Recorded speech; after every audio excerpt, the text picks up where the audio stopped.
Surprise! Today, we ain't talking about a movie, a TV show, or even music. Today, I thought I would talk about one of the most anticipated things to come out of gaming this year. The new expansion for Elden Ring, Shadow of the Erdtree. Now, I really didn't think I would actually be talking about this. This is kind of one of those things I thought I would just kind of sit down and play, just enjoy it by myself, not worry about making a video or write an episode evaluation for it. But as I was playing, I realized I actually did have quite a bit to say about it, because I think the discussion around this DLC, while it was pretty controversial, I thought it'd be interesting to dive in and just talk about it. Talk about whether it works, whether it doesn't work, and what the DLC is really about, you know? I mean, we have been waiting for this thing for, jeez, has it been that long? God. Yeah, a long time. Before I begin talking about this thing, though, let me get some prerequisites out of the way. Now, I haven't done literally everything in the game as of me recording this, but I have beaten the final boss of the DLC and probably done around 75% of it. Seen most of what it has to offer.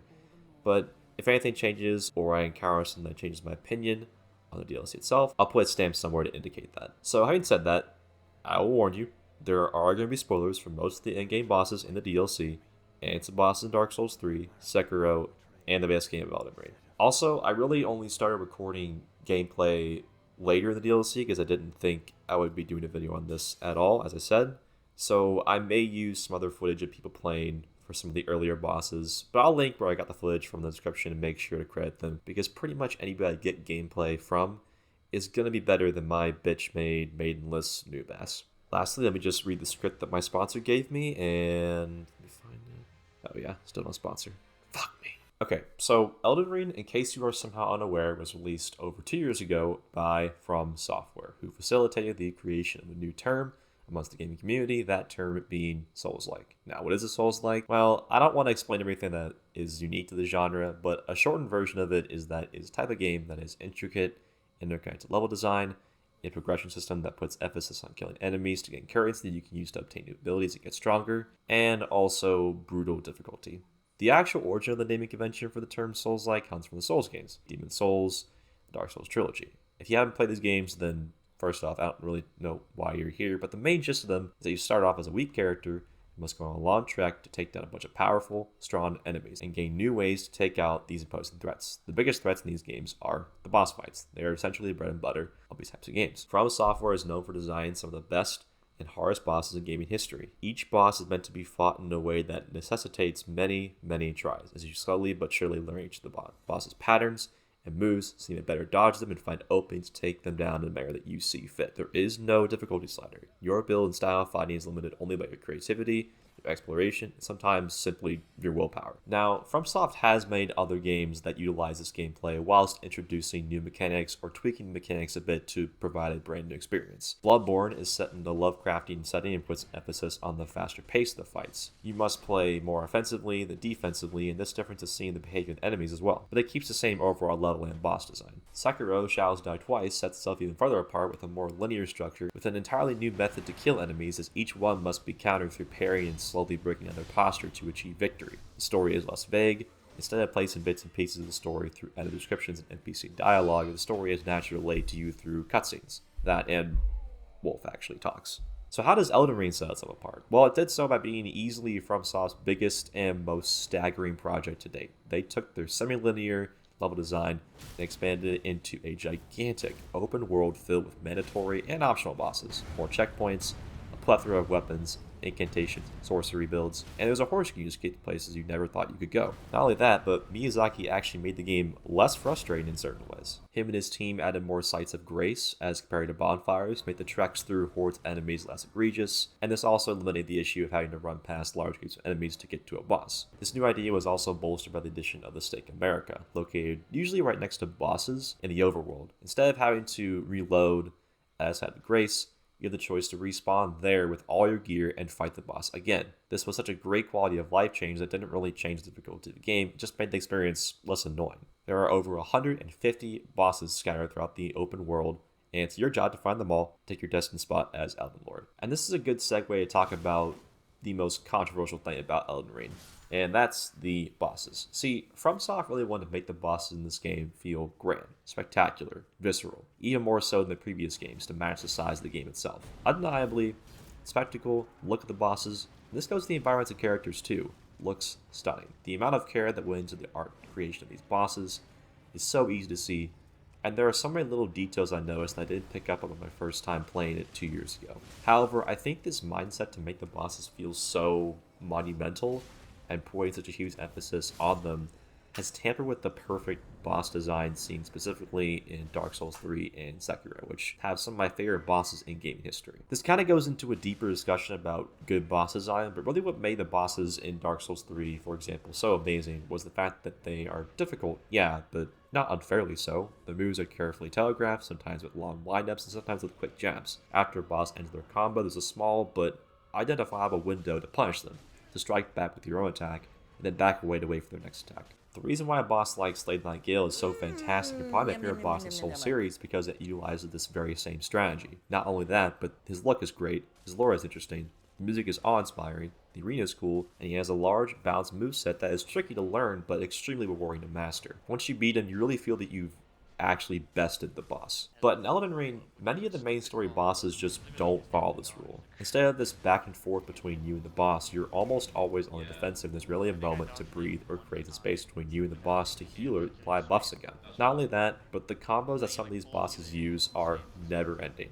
And even if you do successfully dodge most of them, there isn't a moment for you to punish the boss as they jump or dodge away. This leaves you with the option to tank a hit and trade with the boss, get lucky that the boss doesn't use some of its more brutal attacks, or cheese in some way with an insane build you spend hours grinding for, summon a friend, or summon a Spirit Ash to gank them. None of these options are all that satisfying, especially if you plan on fighting these bosses by yourself. Now, do all these bosses have this issue? No. There are still plenty of bosses in this game that are great and showcase FromSoft's uncanny ability to design amazing bosses. However, the best bosses in this game just don't go toe-to-toe with the best bosses in Dark Souls 3 and Sekiro for me.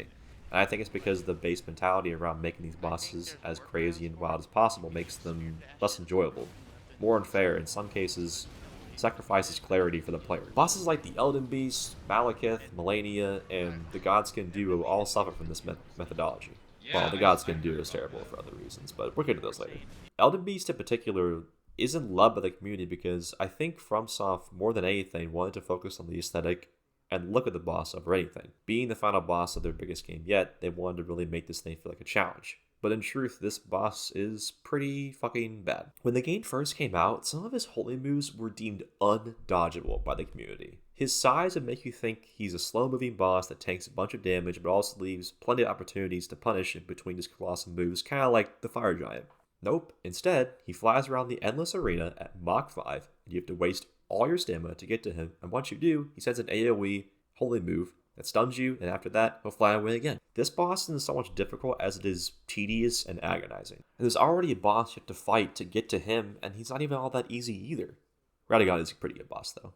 Meanwhile, Malekith has kind of the opposite problem, as he's more of a glass cannon, super aggressive that can kill you in an instant, especially with his black flame attacks that melt your health with a snap of a finger. But even after he's done with his giant sword slashing combos, he's already jumped away to begin another barrage of attacks, and good luck finding a spot to heal. Even if the pillars in this arena provide some cover, they can be destroyed by any of his sweeping attacks. Malekith in particular has recovery frames that last like a mere second at times, just nowhere near enough to get sufficient damage in. And Godskin Duo, I don't even care for why this shit's so awful, do I? Running into a duo boss in these games is like biting into a piece of bread that you thought was fresh and then realizing there's mold on the other side. Then we get to Melania, a boss that has been touted by fans to be one of the hardest bosses in the Souls games, and not really for a good reason. The Waterfowl Dance. Oh my god, has there ever been a single attack by a single enemy in FromSoft games that has been met with this much dread when the tell happens? I don't care if there's some blueprint or specific where you're supposed to dodge it, because no matter how amazing your timing is, you will get hit, and your health will go up. Why Miyazaki decided to add an attack like this to a boss that self-heals with each hit, I have no idea. While these bosses all look fantastic and serve as great spectacles overall and have positive qualities, they're too flawed for me to outright enjoy them and not up to the snuff with what I consider to be FromSoft's best. Sure, there are easy ways to beat these bosses with some cheese build, or you can summon stuff to help you, but these feel like the only option at times. I love the freedom of choice these games give you, but in giving new ways to fight their bosses, I think FromSoft decided to dial up the toughness of them to compensate for the new methods at the player's disposal. In doing so, however, they've alienated certain fighting styles in ways that force you to fight a particular way. But on the flip side, Godfrey, Rykard, Tree Sentinel, Godric, and other bosses I love in this game mostly avoid these issues. Sure, Rykard's skull barrage makes it impossible to see what's happening at points, and Horlu does teeter that line of being a little bit too aggressive, but these bosses all have readable and clear paths to their attacks and are fun to fight. Not to mention, they're visually gorgeous in their own right. Now, why did I take the time to talk about the base game of Elden Ring instead of diving straight into the DLC? Well, it's because these problems that I've mentioned are a reason why this new content is so divisive amongst the most diehard Souls fans. In fact, this DLC introduces new problems. But first, I'm going to talk about the positive things in this thing before I complain again, because I don't think this DLC is bad by any means. As usual, the environments, the enemy variety, the exploration in this thing is unparalleled. For $40, you are basically getting an entirely new game. It's truly remarkable to see just how expansive and detailed FromSoft was when crafting the Land of Shadows. There are so many memorable locations to explore. The weapon types they introduced are great and provide the players even more ways to engage in combat. I especially like the perfume bottles because, look at it. It's hilarious. Although they are a mixed bag, FromSoft still manages to invent bosses that are fun and engaging, and strike just the right balance of difficulty. That creativity carries over to some of the general normal enemy encounters too. There's this spooky swamp area that even Torrent is too scared to ride through, and in this area are these madness-inducing witch-like creatures that are impossible to take head-on and even damage. So your only choice is to use the environment around you to sneak past them and avoid them hearing or seeing you. The game seriously turns into Metal Gear Solid in this sequence, and it was super memorable and a really nice change of pace in a game like this. Okay, now the issues. Put it simply, I'm going to sound like one of those Souls-like haters, but it's the difficulty. More specifically, it's the way in which FromSoft enhances the difficulty in comparison to the base game and honestly all the Souls games. See, in this DLC, you'll find these new items called Erdtree fragments. When you pick them up, you'll notice your attack will increase, like dramatically. The reason for this is to allow you to even have a chance of staying alive against these beefed up bosses. Their health is insane, and their attack damage is nuts. Now, it's going to be a huge problem in and of itself if these bosses were well designed and fair, but most of them, I don't know. And because the bosses are so difficult, FromSoft slightly held back on the normal enemy encounters in the overworld, or even the encounters you have leading up to the bosses, and I found that almost all the challenge associated with the DLC had to do with just the bosses. There were maybe one or two sections that I struggled to get past or took me more than a few tries to progress through. I feel that's a problem. They seem kind of trivial sometimes, even compared to the base game. That's not to say the level design is bad or there aren't any memorable encounters, but there are times when it just kind of feels a bit sloppy. But this issue is nowhere near as noticeable as the boss fights in question. The behavior and attacks of some of these bosses is so egregious, it is downright unfair. Truthfully, it doesn't start off all that bad with the Divine Beast. The character itself looks pretty cool, and the cutscene that introduces him presents him in a very engaging way. His attacks usually have good tells and give you ample time to dodge, and his combos aren't too overly complicated. There are problems though. One is that while the character itself is cool, the character model for the boss is kind of disorienting. There were so many times while fighting the beast where as he's hurling himself at you, it's kind of difficult to tell what attack he will do because the model itself is so big and detailed that it obscures your view. It's also hard to sometimes see his face at all under the hood, which is also important for maintaining a steady eye on him at all times. The second problem is the damn lightning phase that he cycles through after his first phase. The ice phase, and especially the tornado wind phase, are fun, but this lightning phase is pure bullshit. There are times where you will dodge a few barrages of ground or projectile lightning from him, then he'll go in for a physical attack himself, you'll dodge that too, and your hitbox will be inside a bolt of lightning that randomly struck right where you landed after you finished rolling. This phase just consists of you frantically running away, evading literally every attack, because even if you do get the opportunity to punish, the lightning in the arena completely negates any attempt to get close and do some damage. Could this fight be easier with sorceries? Maybe, but I was using a Bloodhound's Fang for most of this DLC, and I was not about to completely respec for the very first boss that I encountered. Still though, this boss did take me a while, I think like 20 tries, and it was decent overall, but it does act as a precursor to what issues you will be forced to deal with a lot in the bosses in this DLC. There is no breathing room, there is not enough time to punish. In an effort to make each boss such a spectacle, visual clarity and balance is somewhat sacrificed and sometimes completely thrown out the window. The next boss most players will probably encounter, the Knight Rolana, feels like a more standard boss. It's not as visually stimulating, as the other bosses, but her attacks are dodgeable and engage the player in a way that doesn't make them want to punch through screen. Her AoE fire and ice attacks and wombo combo fire slashes can be a bit much at times, but this was overall still a decent fight. And there are other bosses in this DLC that are really good too. Putrescent Knight is a horse riding boss that is actually pretty well balanced around the player not really needing a horse himself, although I do wish it was still an option. Many of his attacks from his crescent disc sword thing can be jumped over and countered with an attack from above. The horse comes to assist when he dives in to attack you head on, but it's well telegraphed and fun to learn. He's consistent while still being quite difficult. Ramina utilizes Scarlet Rot in her attacks in a way that isn't extremely irritating. Her lance has good tells and she gives more time to punish her than most bosses do. Then we get to Mesmer, who is, in my opinion, easily the best boss in the entire DLC as we record this video. He's not perfect, but man, does he leave an impression.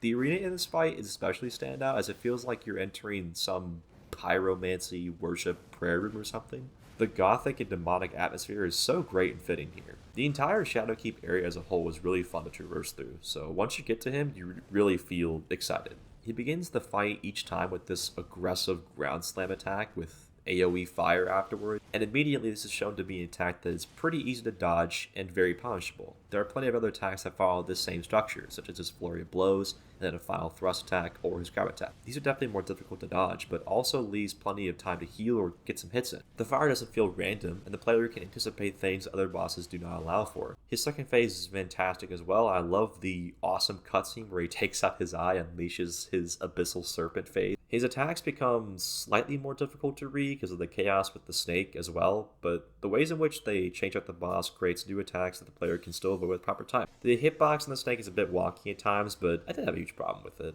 Saying all that, there are some bosses in this game that exhibit some of the worst habits that devs had when creating bosses for the base game, and some of these issues are amped up to 11. Bosses like Bale and Consort Radon are visually stunning, yes, but once again it feels like I'm putting myself in a slot machine every time I face them, because the elemental attacks feel so randomized. Bale isn't the worst dragon fight in the series, but he exhibits most of their problems. Giant health bar with extremely high damage moves, and the boss can fly away at a moment's notice. His hitbox, while not awful per se, is also pretty wonky.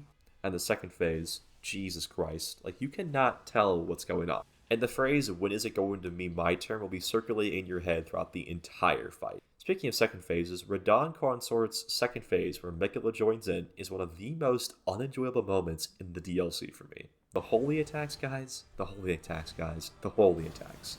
Each time Radon attempts to hit you in this phase, there's a random chance you'll be hit by some stupid holy beam, even if you successfully dodge Radon himself. It'd be one thing if there was a pattern to these strikes, but there isn't. Beams of light appear constantly throughout the arena, and there's no time to react. The first phase of this boss is good, and I honestly got good to the point where I could get through it, with maybe one use of a flask, but the second phase is just pure, unfair, unbalanced pain. He has so much health and does so much damage. I even grabbed the Blood Fiend's arm, gave it a blood infusion, and respect a bit with tons of arcane, because I was just so done after so many attempts. After I made this change, I beat him after like the second try, but it wasn't even satisfying. If my only option to beat the boss is to use whatever the current cheese build is in the game, aka every bleed build, that's a sign of bad balancing. But holy shit, none of this is nearly as bad as what I think is probably the worst boss fight I have ever had the displeasure of facing in a Souls game. Commander Gaius. Every issue you could have with a boss is present here. The spectacle of the fight isn't even engaging. It's just some big knight guy riding the same hippo you fought earlier, which was also a lackluster boss by the way, except this time he has armor on. This guy never stops attacking. The moment the fight begins, he comes charging you with what is one of the most annoying attacks to dodge in this game. It also feels like luck whenever you do evade. Dodge into it, dodge away from it to the side, it doesn't matter. The hitbox for it is like twice as big as it should be. Instead of being a boss with heavy, long wind-up attacks that leave you with ample time to punish, he attacks with incredible speed, dealing tons of damage, and even if you dodge, he'll just run away and begin a new combo. Not to mention, in his second phase, he adds gravity attacks that deal even more damage and are even harder to dodge. He'll be on your ass so often, you'll be spamming B like a madman almost the entire time. Will you get your horse to outrun him and dodge his attacks easier? Well, too fucking bad, because the boss is literally faster than you and catch up to you in an instant. Dodging these attacks with the horse is even harder than on foot because you can't dodge over them, you can't dodge away from them, because the tracking and AoE of each attack is out of this world. Hell, even if you do get away, he'll just throw some stupid elemental gravity rock at you from a million miles away, leaving you basically no opportunity to heal. At some point, I got just so tilted that I just upgraded my Mimic tier to like plus 12 and ganked him, and even then it wasn't even a pretty fight. I didn't want to use summons, but this boss basically forced me to use a cheese strat. Most friends I know just hid behind some stupid corner and hit him with some projectile weapon skill to chip away at his health. How sad is that? Anyway, I'm done complaining. In summary, Elden Ring Shadow of the Erdtree is no doubt still an impressive feat, especially for a DLC, but it's held down by a very hit or miss boss design, less memorable level design, and an over-reliance on arbitrary difficulty with the bosses themselves rather than the entire experience as a whole. While I can say I did overall enjoy this thing, I did not have fun the entire time, and it does stand as a slightly disappointing release in my eyes, especially since most of the time, when a DLC comes out for FromSoft games, it's usually the highlight. I seriously hope that in the future, Miyazaki and his team learn from these mistakes and return to a more grounded approach with their boss design. They are still some of the best devs in the game industry, and I will always be willing to give any of their games a shot, but I think they should really take their time with whatever Souls-like they cook up next. But yeah, those are my thoughts. Or rather, that was my rant, I guess. Let me know what you guys thought about this DLC. Did you guys have a favorite boss? Did you have a least favorite boss? Were you disappointed by this thing, or did you love it? And what build did you use? And let me know what your favorite FromSoft game is, because I still haven't even played all of them. Alright, that's all I've got for today, and yeah, please subscribe, leave a like if you enjoyed it, tell me what you get good in the comments, and peace out.